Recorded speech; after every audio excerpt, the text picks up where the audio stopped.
Good evening. Thanks for joining us on India Business Hour. I'm Shereen Bhan. The headlines that we're tracking for you tonight. Stock markets under pressure across the world after two big financial stocks collapse. Shares of a major Silicon Valley bank plunged 60% after booking steep losses to its securities portfolio. Cryptocurrencies melt after a major lender called Silvergate decides to shut operations. Global jitters rock the Lal Street. The Sensex loses nearly 700 points. Nifty down over 170 points. Bank stocks take it on the chin. The Sensex and the Nifty have lost over 1% this week. HUL appoints Rohit Java as the MD and CEO for 5 years with effect from the 27th of June. Currently serving as Unilever's Chief of Transformation, the 57-year-old Java will succeed Sanjeev Mehta, who will retire after a decade at the helm. The first IPO from the Tata stable in close to 2 decades is coming soon. Tata Technologies filed its IPO papers with SEBI. The IPO would see parent Tata Motors and others offload over 23% stake. Market regulator SEBI proposes that mutual funds trade through their own terminals or foot broking expenses. Sources say the proposal is still at a discussion stage. Asset management companies are protesting this move as it will hit their profit margins. That's a money control exclusive. India and the US sign a memorandum of understanding to establish a collaborative mechanism on semiconductor supply chain resiliency and diversification. US Commerce Secretary Gina Raimondo tells CNBC-TV18 that she sees great synergies with India on chip design and technology.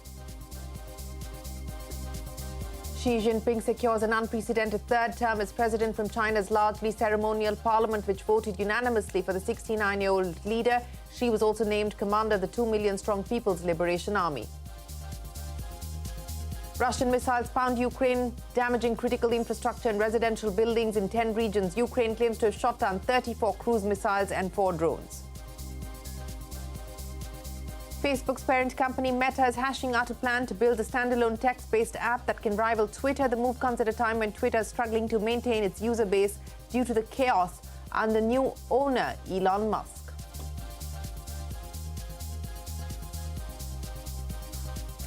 Well, let's start with the global market sell-off that we've seen. Stocks under pressure across the world, with two big financial stocks in the US taking a beating. Add to this the comments from the Fed Chief Jerome Powell earlier this week, warning about faster and higher rate hikes. All these factors roiling sentiment across markets. And here's a data point that's moving the markets. In February, more than 3 lakh jobs were added to the economy compared to the expectation of just over 2 lakh jobs. The Fed has been arguing for rate cuts, citing the strength in the economy, and this data will only add more weight to the Fed's arguments for rate hikes. Rima standing by with a quick snapshot of the global market action. Rima, not looking good today.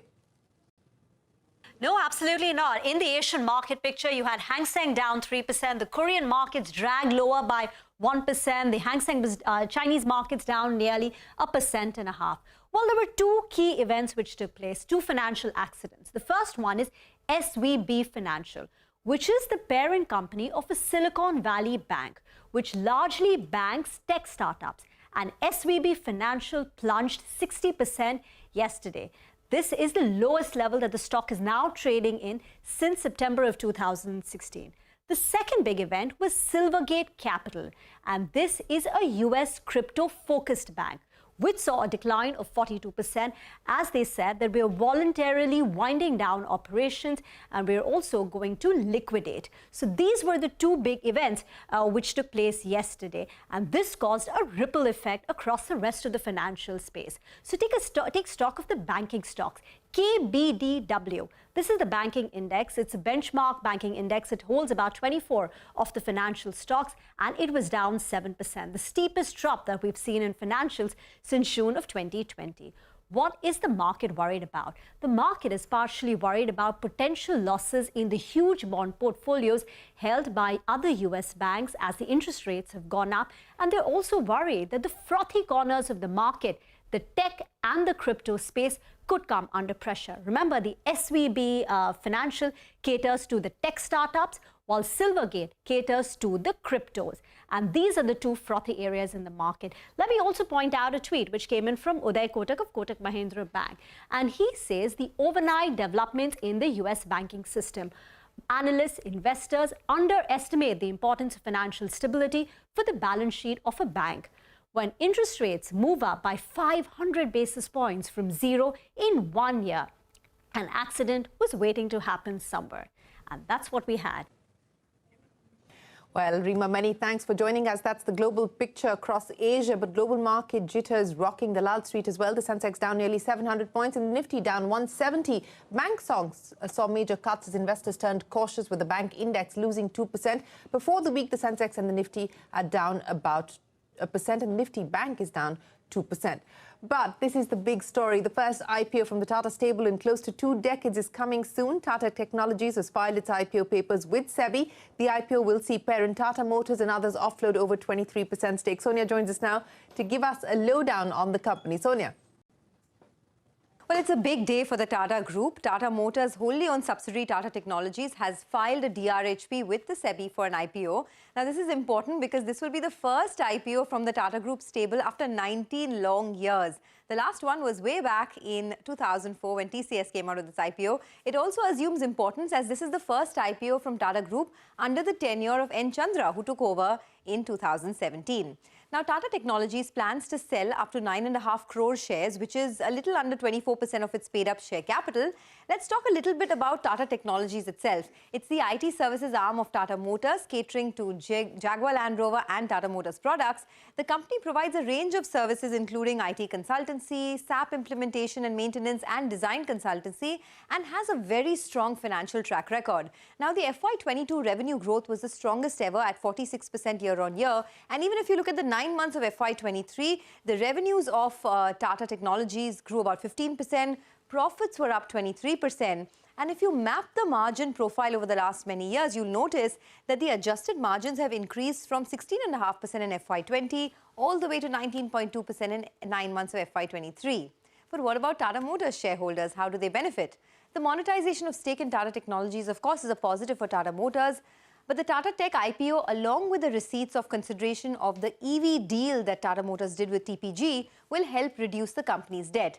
Tata Motors is now well on track to achieve zero debt on its India business versus about 12,000 crores debt as on December 2022.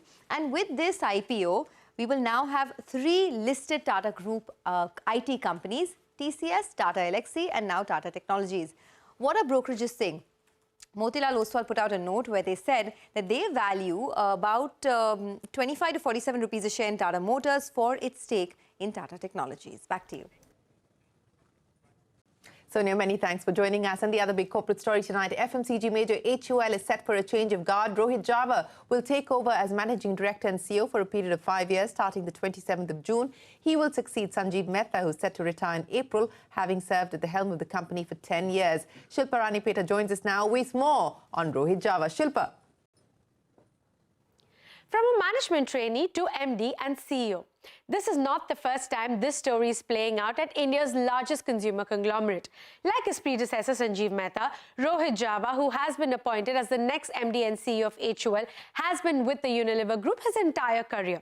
He started at HUL as a management trainee in 1988 and has risen through the ranks to serve as the Chief of Transformation for Unilever in London. He will join HUL on the 1st of April as CEO designate and then will be elevated to MD and CEO in June. He comes to HUL with extensive experience in the Asian markets, having worked not just in India but also in Vietnam, Thailand, Singapore, Philippines, Indonesia and China. Now, Rohit takes over HUL at a crucial time. The company and the FMCG industry have been grappling with inflation and weak demand, especially in rural markets. A recovery in demand and a resurgence in volumes will be key for HUL over the coming quarters, even as government data indicates a slowdown in urban discretionary spending. In addition, forecasts of El Nino are adding to the pressure as this phenomenon could derail a rural recovery.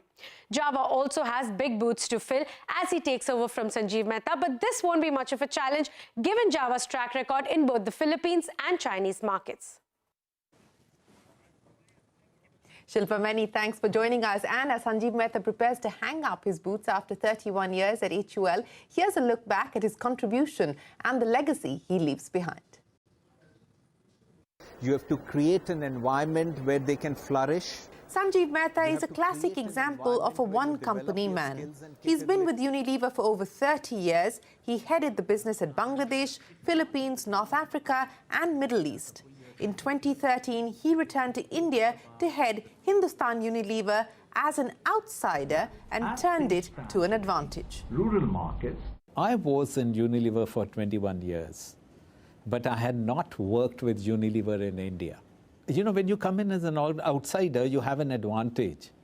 You can look at things with absolutely fresh pair of lens. There is nothing like a holy cow. You can challenge everything. And challenge he did. Under Mehta, HUL's annual revenue nearly doubled from 27,000 crore rupees to more than 52,000 crore rupees. That's a compounded annual growth rate of over 8%. The company's market capitalization has zoomed nearly fivefold from just over 1 lakh crore rupees to nearly 5 lakh crore rupees. Mehta's leadership began with a simple mantra: culture, capability and communication. That became the axis for growth. Of this millennium for the first 10, 11 years. From Surf Excel to Rin, to Pepsodent to Close Up and Dove, HUL has more than 50 brands across its 3 divisions: home care, beauty and personal care, along with foods and refreshment. 16 of these brands have a turnover of more than 1,000 crore rupees. Under Mehta's leadership, HUL has managed to drive premiumization across all 3 categories, creating a total turnover of 10,000 crore rupees through just its high-value products. But that doesn't mean that non-premium categories have been ignored. You look at growth is straddling the price-benefit pyramid. We have ensured that we occupy all the benefit space and all the price points in all the big categories. Soon after Mehta took charge, HUL rolled out a new strategy for growth called Winning in Many Indias. The new structure transformed the company from a 4-branch structure at the front end to 14 distinct consumer clusters that roll into 5 sales branches based out of 7 locations. But this was easier said than done. Winning in many Indias is recognizing that India is not a homogeneous entity. It's a very heterogeneous entity. If you travel across India, you will find that the language, of course, is different, the palate is different, the traditions are different, the category evolution is different, and in many cases, our competitors are different. Mehta was not content with organic growth alone. In 2020, the company acquired GlaxoSmithKline's consumer healthcare business. With this, iconic brands like Horlicks, Boost and Maltova joined the HUL empire, making it the largest food and refreshment business in India. But more importantly, it's opened new doors for the company. At some stage, you will see us unfolding, which is a big thrust for Unilever globally, is the space of vitamins, minerals and supplements. Mehta has also been preparing HUL for a significant digital transformation. The area which occupies the maximum amount of my personal time is reimagining HUL. As Sanjeev Mehta gets set to retire, he leaves his successor, a company with more than 50 successful brands and several businesses. A business where culture is the key connecting tissue and one that breeds high performance. In New Delhi with Sundar Rajagopal, this is Shereen Bhan.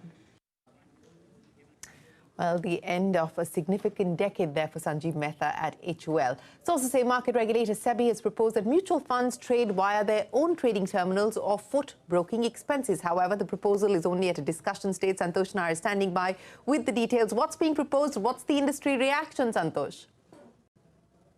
Well, what the SEBI is proposing, Shereen, is that so far the broking charges which mutual funds used to pay when they buy or sell shares in their equity portfolio, that was outside the total expense ratio which the mutual funds charge their unit holders. Now, what SEBI is saying is that this should become part of the total expense ratio, should be included within that. And one of the solutions or one of the options that SEBI has offered to mutual funds is that to bring down the cost, they could perhaps take membership on the stock exchanges and do the trades through their own terminals. This could bring down costs over the longer term, but mutual funds understandably are not very happy about this. All right, Santosh, we'll be watching the space. Many thanks for joining us. India's industrial output grew by 5.2% in January versus 2.3% in the previous month. The growth rate is in line with the CNBC-TV18 poll. Electricity, infrastructure and manufacturing sectors have propelled growth in January. Consumer non-durables grew by 6.2%, indicating revival of rural demand. Boeing has announced that it will set up India's first facility to convert passenger planes into dedicated freighter conversion facility. The facility will be set up in Hyderabad in partnership with GMR Aerotechnique. Speaking with CNBC-TV18, Boeing India President Salil Gupte said the partnership will bring next-level capability for freighter conversion in India. Take a look. Orders are well over 1,000 now, given between both OEMs. I think it's probably over 1,200-1,300 now, given the latest Air India order that has been announced. We know there are more orders that will be coming on the way. Our customers have talked about those. I'll let them talk about those, not us. But I know that India can expect 2,200 aircraft coming in over the next 20 years. So you kind of have a sense for how high those orders might go here over the next few years. Well, that's Boeing. 2 people have died of the H3N2 influenza virus in India, one in Karnataka, the other in Haryana. Government officials have said that the victim from Karnataka suffered from fever, sore throat, among others. Around 90 cases of the virus have been reported in the country so far. The Health Ministry has held a review meeting on the rising cases and has issued an advisory to states to closely monitor the situation. India and the US have inked a crucial pact to build an alternate semiconductor supply chain. The Memorandum of Understanding will entail a collaborative mechanism on supply chain resiliency and diversification, along with incentive programs. However, no specific firms have made any specific commitments yet. Abhimanyu Sharma gets us more. An MOU has been signed between India and the US to enable better coordination over the issue of semiconductors. It will also determine the kind of incentives both the countries are going to give to semiconductor companies, and will assess a demand roadmap as far as the current supply of various chips is concerned. India is home to a massive amount of semiconductor design talent. The United States leads the world in semiconductor design. We have synergy there. We were able to come to a common understanding, which I am confident will help us, both the US and India, in expanding mutual cooperation and ultimately ensuring resilience in the supply of semiconductors. India wants to ensure that market access for domestic companies is not adversely impacted by the trade pillar. It remains to be seen what further developments will take place in this domain, even as both the countries are working towards collaboration in various domains. Abhimanyu, many thanks for joining us. We're heading into a break, but up next, as the war rages on in Ukraine, the birth rate has dropped sharply since Russia's invasion. A special report when we return.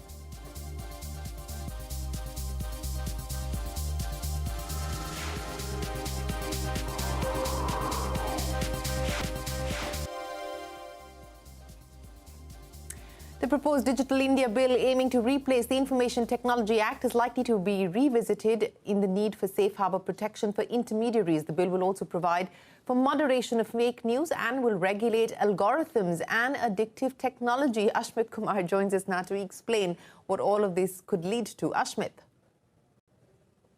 Well, the digital regulation framework in India is likely to witness a big reset in the months to come. And a big part of this reset is the proposed Digital India Act. Now, the Digital India Act is being designed to replace the existing Information Technology Act of 2002. So what should one expect from the new law regulating the digital space? Well, firstly, the government is not quite happy with what it terms as concentration of market power in the hands of a few big tech companies. The Digital India Act will try to address this to ensure that big tech players are not acting as gatekeepers. With the government aiming to keep big tech companies from gaming the system, expect stiffer regulations as well as rules. Second big takeaway. Now, currently, Section 79 of the IT Act provides intermediaries protection from being sued for third-party content, or in simple words, user posts. Government is now asking the question, do all intermediaries need this protection like under Section 79 of the IT Act? The Digital India Act, we understand, is likely to revisit the need for this very protection. The third big takeaway is the sheer scope of the Digital India Act. The bill will regulate all entities in the digital space, including social media companies, e-commerce firms, search engines, gaming companies, telecom companies, OTT platforms, as well as artificial intelligence. Now, the fourth big takeaway, this is the new ground that the new law will be breaking. Previously unregulated areas being brought into the regulatory fold. The bill will introduce age gating norms and will try to protect minors from addictive technology. Also expect provisions for moderation of fake news by social media companies. The bill will also propose regulation of the upcoming space of artificial intelligence. And finally, the bill will also propose some accountability of algorithms used by big tech players on their respective platforms. Now, with the government aiming to table this very bill in the Parliament by the monsoon session, the Ministry of Electronics and IT will have its hands full releasing the draft bill, engaging with stakeholders and securing the cabinet nod. Many thanks, Ashmit. Facebook's parent company Meta is hashing out a plan to build a standalone text-based app that can rival Twitter. This move comes at a time when Twitter is struggling to maintain its user base due to the chaos under the new owner, Elon Musk. A gunman shot dead 8 people at Jehovah's Witness service hall in the German city of Hamburg before killing himself. Chancellor Scholz described the shooting as a brutal act of violence. Authorities said the gunman was a former member of Jehovah's Witness and had left the community about 18 months ago, but apparently not on good terms. Shia-dominated Iran and Sunni-dominated Saudi Arabia, arch rivals in the Islamic world, have agreed to re-establish ties and reopen embassies within 2 months. The agreement comes after talks were held in Beijing. Russia has launched its first missile wave on Ukrainian cities. In weeks, the missiles killed at least 9 civilians and cut electricity supplies across several cities. Ukraine's military said its forces have repelled over 100 Russian attacks in Bakhmut in the past 24 hours. Meanwhile, as the war rages on, the birth rate in Ukraine has dropped sharply since Russia's invasion. CNBC-TV18 Sanjay Suri reports from Kyiv. Consider some simple numbers. Population of Ukraine about 43 million. Of these, about 8 million left after the invasion, though there is now a trickle of a return. But of those who left, almost all were women, because men have limits on leaving because of conscription. It has been more than a year since the invasion. So what is this doing to the birth rate of Ukraine, given how many fewer women there are now who potentially could be mothers? War has brought separation. Separation brings sorrow, but also, in devastatingly practical ways, lower birth rates. Men, women, murals all speak of the impact of the war on family. The consequences for families, for the nation itself, show up in stark simplicity at maternity hospitals across the country, such as this one in Kyiv.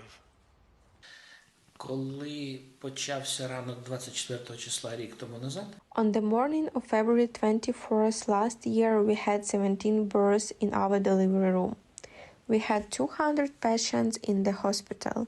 The next month, the birth rate fell by 60% and stayed that way for many months. The birth rate was particularly low in the eastern and central regions where active hostilities have been taking place. A continuing decline without change could theoretically bring the end of Ukraine, and people have begun to see that. Over the last 3 months, the number of births has begun to rise. Through the war, many women have gone to see their husbands on the front, soldiers have visited home on leave, and more women are becoming pregnant.